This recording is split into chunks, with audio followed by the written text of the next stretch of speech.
Andrew Jackson is one of the most controversial presidents of all time. He did some really bad things during his presidency.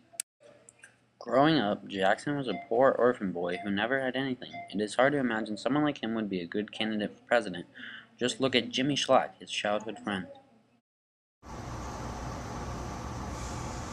Ooh, that good old AJ, Andrew Jackson. Drew, as I knew him. I can remember him back in the good old days at Tennessee. He was a tough young guy. Always get into something. He would often tell me stories of the days of living in those log cabin in that poor, awful conditions. I really respect that man. He went from absolutely nothing all the way up to being the President of the United States. After the Revolution, I wanted him to become an attorney, and he took a leadership role. I was so proud of Andrew when he represented the great state of Tennessee in the U.S. Congress. When running for president in the election of 1824, Jackson didn't get 50% of votes, so he was not declared the winner of the election. It was the House of Representatives' responsibility to pick the winner. Henry Clay gave his votes to John Quincy Adams, and the corrupt bargain was formed. This deal stated that when Adams won, he would make Clay the Secretary of State when he was president. Jackson would have to wait another 4 years before he could reign his terror on our country. We needed someone who knew what they were doing as the president, not just some so-called common man. Just listen to a testimony from the wise John Quincy Adams.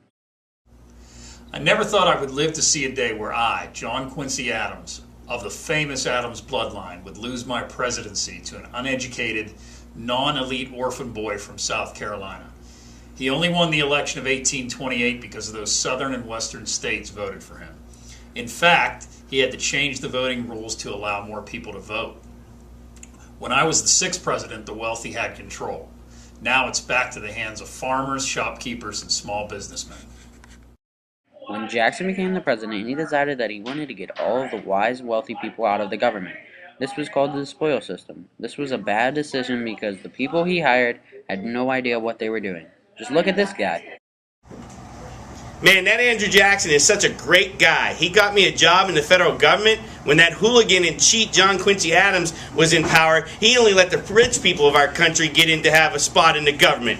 President Jackson, that there changed all that. He got rid of all those rich guys that had been in power for way too long. He got me the chance to vote, and I supported him all through his campaign. And now, because of the spoil system, I'm getting my first shot at being a part of the government. I was lucky to be at that ceremony when he was sworn into office. People came from all around. Woohoo!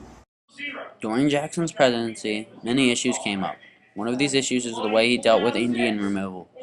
To make more room for plantations, President Jackson ordered his army to march the Native Americans off their land. Many Native Americans died. Let Chief Waka Waka explain. No. Not only was General Jackson not satisfied with taking our land after that Battle of Horseshoe Bend, he had to slaughter our people in Florida. The chief of your so-called Supreme Court ordered that the state of Georgia give us back our land. As president, your Jackson refused to enforce this ruling. Instead, Jackson forced our 5 native tribes, totaling over 100,000 people, to move to some worthless land called Oklahoma. How long until Jackson and the rest of the white man force us off our land? Another problem was slavery. Jackson was openly supportive of slavery. He pushed Native Americans off their land so there would be more room for plantations. More plantations means more slaves. Jackson felt as if a national bank had too much power, so he got rid of it and made it into 23 smaller banks, putting funds in the hands of irresponsible people. He did this to help farmers, but it didn't work. This almost caused an economic depression. A major issue that occurred during the presidency was the tariffs and nullification crisis. He put a tariff on items so that the country would buy its own products. Other countries then put tariffs on the United States. This hurt anyone that was trying to compete in the worldwide market. Just listen to John Calhoun. When I was asked to be Andrew Jackson's vice president, I was honored. We were both slave-owning gentlemen that could move America forward and defend slavery forever. Then, in 1828, Congress passed, and that president signed into law a high tariff that I like to refer to as the Tariff of Abominations. This law helps northern manufacturers, and it hurts us southerners. It made goods that we buy from Europe more expensive. When we South Carolinians tried to nullify this tariff, which I believe our state or any state had the right to do, President Jackson threatened to use the U.S. military to collect those taxes. Not wanting to start a civil war, I backed away from this nullification. However, I could no longer work with this bully from Tennessee.